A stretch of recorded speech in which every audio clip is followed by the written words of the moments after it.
Hi friends. मैं आपको अपना नाम नहीं बता सकती, मेरी अपनी एक साइकोलॉजिकल कंडीशन की वजह से। मैं इसको कंट्रोल नहीं कर सकती हूँ और मेरा ट्रीटमेंट भी अभी चल ही रहा है, इसीलिए मैं ये नहीं बताना चाहती कि मैं कौन हूँ। दोस्तों, मैं एक कंपल्सिव लायर हूँ। जैसा मैंने कहा, ये एक साइकोलॉजिकल कंडीशन है। डॉक्टर इसे पैथोलॉजिकल झूठ भी कहते हैं। इसका मतलब डॉक्टर के नज़रिए से मैं बीमार हूँ। मुझे पता है ये अजीब लगता है, लेकिन मेरी बीमारी झूठ बोलना है। कंपल्सिव लायर होने का क्या मतलब है? ये एक बीमारी क्यों है? लेकिन सबसे इम्पोर्टेंट बात यह है कि क्या इसका कोई इलाज है? जो लोग नहीं जानते हैं, मैं उनके सवालों का जवाब एग्जाम्पल के साथ देने की कोशिश करूंगी। मैं आपको जल्द ही अपना सबसे बड़ा झूठ भी बताऊंगी। जब वो झूठ पकड़ा गया तो मेरे मॉम डैड को मेरी इस कंडीशन का पता चला और मेरा इलाज शुरू कर दिया। यूजुअली लोग ज़रूरत पड़ने पर झूठ बोलते हैं। वैसे सभी लोग झूठ बोलते हैं। सबसे सिंपल एग्जाम्पल की बात करते हैं। आप अपनी छोटी सिस्टर के साथ खेल रहे हो और आप गलती से अपनी मॉम का फेवरेट वास तोड़ देते हो। तुम्हारी मॉम आवाज़ सुन के किचन से आती है। वो गुस्से में पूछती है, ये किसने किया? आप पनिशमेंट के डर से अपनी सिस्टर की तरफ इशारा करते हैं। आप उसे ब्लेम करते हुए कहते हैं, उसने किया। मैंने उसे कितनी बार कहा वो यहाँ नहीं खेल सकती, लेकिन वो नहीं सुनती। आपकी मॉम आप पर ट्रस्ट करती है या नहीं, वो अलग बात है। लेकिन यहाँ जो इम्पोर्टेंट है वो ये है कि ऐसी सिचुएशन में आपके झूठ बोलने का एक रीज़न है। पैथोलॉजिकल लायर्स को झूठ बोलने के लिए कोई रीज़न की ज़रूरत नहीं होती। हम बेवजह बड़े और छोटे झूठ बोलते हैं। झूठ बोलना हमारी लाइफ का हिस्सा है। जब हम इतना झूठ बोलते हैं तो हम एक्सपर्ट बन जाते हैं। हम कहानियाँ बनाना शुरू कर देते हैं। हम एक तरह का कन्विंस करने का गेम खेलते हैं। पहले हम कहते हैं, देखते हैं कि मैं कितना अच्छा झूठ बोल सकती हूँ। फिर हम एक गेम शुरू करते हैं। मैं सोचती हूँ कि क्या मैं उन्हें कन्विंस कर पाऊंगी। एक पार्क है जहाँ मैं अपने डॉग को घुमाने ले जाती हूँ। एक बार मेरा डॉग किसी दूसरे डॉग से लड़ने लगा। उसकी ओनर मेरी ही उम्र की लड़की थी। जब डॉग शांत हुई और खेलने लगे, हम बैठ के बातें करने लगे। जब हम बात कर रहे थे, मैं अपने मन में झूठ सोच रही थी। उसने पूछा, स्कूल के अलावा तुम क्या करती हो? मैंने कहा, मैं ओलंपिक के लिए ट्रेनिंग ले रही हूँ। उसने कहा, रियली? कौन सा स्पोर्ट? और मैं एक कहानी सुनाने लगी। मैं तब से स्विमिंग कर रही हूँ जब मैं छोटी थी। मुझे ये उतना पसंद नहीं था, लेकिन मेरी मॉम मुझे स्पोर्ट्स के लिए मोटिवेट करती हैं। एक दिन मेरे कोच ने देखा कि मैं दूसरे बच्चों से बहुत फास्ट हूँ। कोच ने उन्हें पूल से बाहर निकलने के लिए कहा और मुझे 4 लैप स्विम करने के लिए कहा। उन्होंने मेरी टाइमिंग नोट की। जब मैंने फिनिश किया, वो बहुत एक्साइटेड थे। उन्होंने कहा, तुम अमेजिंग हो, अनबिलीवेबल हो। उस दिन हमने रियलाइज़ किया कि मुझ में नेचुरल टैलेंट है। मेरे कोच ने मुझ पर compete करने के लिए प्रेशर डाला, लेकिन मैं प्रोफेशनल स्विमर नहीं बनना चाहती थी। जैसा मैंने कहा, मुझे स्पोर्ट्स पसंद नहीं है और एक प्रोफेशनल स्विमर बनने का आइडिया मुझे बिल्कुल पसंद नहीं आया। वो सब बड़े ध्यान से सुन रही थी। बीच बीच में वो कहती, हाँ, तुम्हारे जैसे लोग हैं जिनमें हिडन टैलेंट होता है। मुझे लगता है कि तुमको ये करना चाहिए। जब मैंने देखा वो मुझ पर ट्रस्ट कर रही है, तो मैं अपने झूठ को फिल्म सिनेरियो में बदलने लगी। उसने पूछा, उन्होंने आपको ओलंपिक्स में जाने के लिए कैसे मनाया? अब मेरा थोड़ी एक्टिंग का टाइम था। मेरे डैड, मैंने आंसू रोकते हुए कहा, मैंने पिछले साल एक कार एक्सीडेंट में अपने डैड को खो दिया और मैं अपनी बात को पूरा नहीं कर पाई थी क्योंकि मैं रोने लगी थी। उसने एक टिश्यू निकाला और मुझे दे दिया। उसने कहा, आपको मुझे बताने की ज़रूरत नहीं है। सॉरी, मैंने आपको परेशान किया। मैंने अपने आंसू पोंछते हुए कहा, नहीं, ये तुम्हारी गलती नहीं है। इसे शेयर करने से सच में अच्छा लगता है। मेरे डैड हमेशा स्विमिंग प्रैक्टिस में आने के लिए हमेशा एक्साइटेड रहते थे। वो हमेशा कहते थे, मुझे तुम पर गर्व है, और बाद में मुझे गले से लगा लेते थे। लेकिन मैंने उन्हें प्राउड फील कराने के लिए कुछ नहीं किया।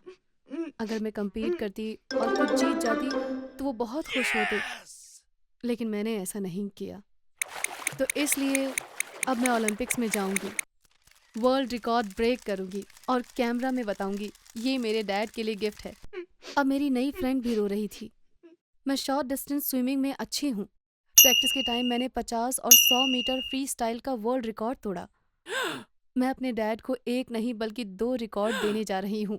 मैं दिन में 8 घंटे प्रैक्टिस करती हूँ। मेरा गोल अभी के रिकॉर्ड से बहुत अच्छा करने का है, ताकि वे लंबे टाइम तक मेरे रिकॉर्ड को तोड़ ही ना पाएं। तब मेरी सक्सेस मेरे डैड को प्राउड करवाएगी। मुझे पता है कि वो मुझे ऊपर से देखते हैं। मैं उन्हें प्राउड करने के लिए और इंतज़ार नहीं कर सकती। हमने एक-दूसरे को हग किया और रोने लगे। वो अनबिलीवेबल था। मैंने पहले भी बहुत झूठ बोले थे, लेकिन कोई भी उनमें से इतना अच्छा नहीं था।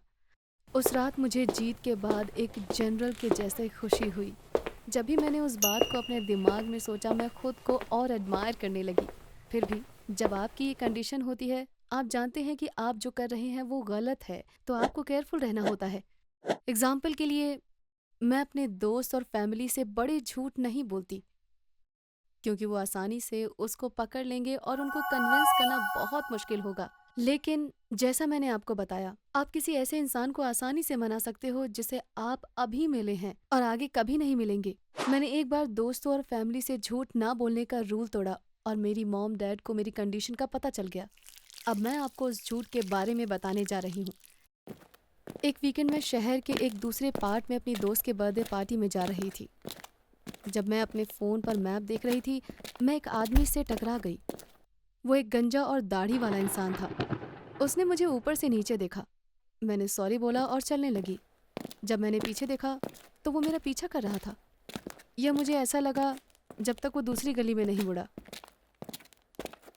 मुझे लगता है कि उसे भी मेरी डायरेक्शन में ही जाना था। जैसे मैं अपने दोस्त के घर के पास पहुंचने वाली थी, मुझे आइडिया आया। क्या होगा अगर मैंने अपने क्लोज़ फ्रेंड से एक बार ऐसे आदमी के बारे में झूठ बोलूं जो मुझे फिर कभी ना मिले? ये इस पार्टी को मेरे और मेरे फ्रेंड्स के लिए अनफॉरगेटेबल बना देगा। ऐसा मैंने सोचा। मैंने तब झूठ को एक्ट करना शुरू कर दिया था। मैंने अपना फ़ोन बंद करा और उसे अपने बैग के साथ डस्टबिन में फेंक दिया। इस तरह मुझे नया फ़ोन भी मिल जाएगा। जब मैं अपने दोस्त के घर पहुंची, तो मैं मुश्किल से सांस ले पा रही थी और मैं रो रही थी। जैसे ही मैं अंदर गई, सब लोग पार्टी भूलकर मेरे आसपास जमा हो गए। मैंने बिना किसी शर्म के अपनी कहानी सुनाना शुरू किया। मैं अपने फ़ोन पर मैप देखते हुए चल रही थी। अचानक मेरे सामने एक आदमी आया। उसने मुझसे कहा कि मैं उसे अपने बैग और फ़ोन दे दूं। इससे पहले मैं कुछ समझ पाती, उसने मेरा बैग पकड़ लिया। जब मैं उसे अपना फ़ोन दे रही थी, उसने मेरा हाथ पकड़ लिया और पूछा कि कितने साल की हूँ। मैं पागलों की तरह रोने लगी और मुझे घसीटने लगा। तभी एक अपार्टमेंट के अंदर से कोई चिल्लाया, "उसे जाने दो, मैं पुलिस को बुला रही हूँ।" और वो घबरा गया। मैं बिना पीछे देखे भागने लगी। उस लेडी ने मेरी लाइफ बचाई थी, लेकिन मेरा फ़ोन और मेरा बैग चोरी हो गया। मेरा गोल सभी का ध्यान खींचने का और फिर पार्टी एंजॉय करने का था। लेकिन फिर कुछ अनएक्सपेक्टेड हो गया। मुझे नहीं पता था कि मेरे दोस्त के डैड एक हाई रैंक पुलिस ऑफिसर थे। जैसे ही उनको पता चला, वो तुरंत घर आ गए। उन्होंने मुझे बार-बार सॉरी कहा। उन्होंने कहा, "ये बहुत बुरा था, एक गेस्ट को ऐसा एक्सपीरियंस करना पड़ा।" हम पुलिस स्टेशन गए। उन्होंने मेरा स्टेटमेंट लिया। तभी एक चित्रकार आया और उसने मेरी दी हुई डिटेल से स्केच बनाया। मुझे अफ़सोस है मैंने किसी और का डिस्क्रिप्शन नहीं दिया। एक बेवकूफ़ की तरह मैंने उस गंजे आदमी की डिटेल्स दे दी जो मुझे सड़क पर टकराया था। नेक्स्ट वीक मेरे दोस्त के डैड घर आए और वो मुझे और मेरी फैमिली को पुलिस स्टेशन ले गए। उन्होंने उसे पकड़ लिया था। वो हमें एक रूम में ले गए। हम उस आदमी को टू वे मिरर से देख सकते थे। "क्या ये वही आदमी है जिसने तुम्हें लूटा?" उन्होंने पूछा। वो सच में वही आदमी था। उन्होंने कहा वो पिछले साल जेल से छूटा था और उसका ऐसे ही क्राइम्स का रिकॉर्ड है। बाहर आने के बाद से उसने कुछ नहीं किया है, लेकिन इस तरह के इंसान कभी नहीं सुधरते। जाहिर है वो फिर से क्राइम के रास्ते पर आ गया। पुलिस श्योर थी कि उन्हें सही आदमी मिल गया है। ऑब्वियसली मैं वहाँ सिर्फ फॉर्मेलिटी के लिए थी। मैं डर से कांप रही थी। मैंने कभी नहीं सोचा था कि ऐसा कुछ होगा। मुझे नहीं पता था क्या करना है। अगर मैं कहती हाँ ये वही है, तो मैं एक इनोसेंट को जेल भेजने के लिए जिम्मेदार होती। मैंने उसकी इतने अच्छे से डिटेल्स दी थी, वो बिल्कुल स्केच वाले इंसान जैसा ही लग रहा था। वो इतना सिमिलर था कि मैं उसे मना ही नहीं कर सकती कि वो ये इंसान नहीं है। अचानक मैं रोने लगी। मेरी मॉम ने मुझे हग कर लिया। मैं बड़बड़ा रही थी। मैंने झूठ बोला। मैंने फिर से झूठ बोला।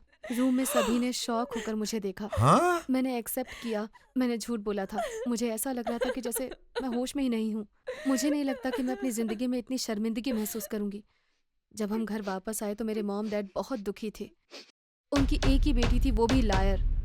पर वो मुझसे गुस्सा नहीं हुए क्योंकि उन्हें पता था कि मेरा कोई गलत मकसद नहीं था। जैसा कि मैंने कहा, वो लोग बहुत दुखी थे। उन्होंने एक साइकियाट्रिस्ट से अपॉइंटमेंट ली। पहले सेशन में मैंने सब कुछ ऑनेस्टली बताने की कोशिश करी। तब डॉक्टर ने मुझे और मेरे मॉम डैड को बताया वो किस तरह की थेरेपी करने जा रही हैं। ज़ाहिर है ये एक टफ प्रोसेस होने वाला था, जिसमें मेडिसिन और थेरेपी दोनों होंगी। हम नहीं जानते कि ये कब तक चलेगा। ज़ाहिर है ट्रीटमेंट की सक्सेस इस बात पर डिपेंड करती है कि मैं कितनी सीरियस हूँ। मैं वास्तव में इससे ठीक होना चाहती हूँ और मैं सक्सेसफुल ज़रूर होंगी, चाहे कुछ भी हो। मुझे सुनने के लिए थैंक्स। आपको मेरी कहानी कैसी लगी? हमें कमेंट करके ज़रूर बताइए।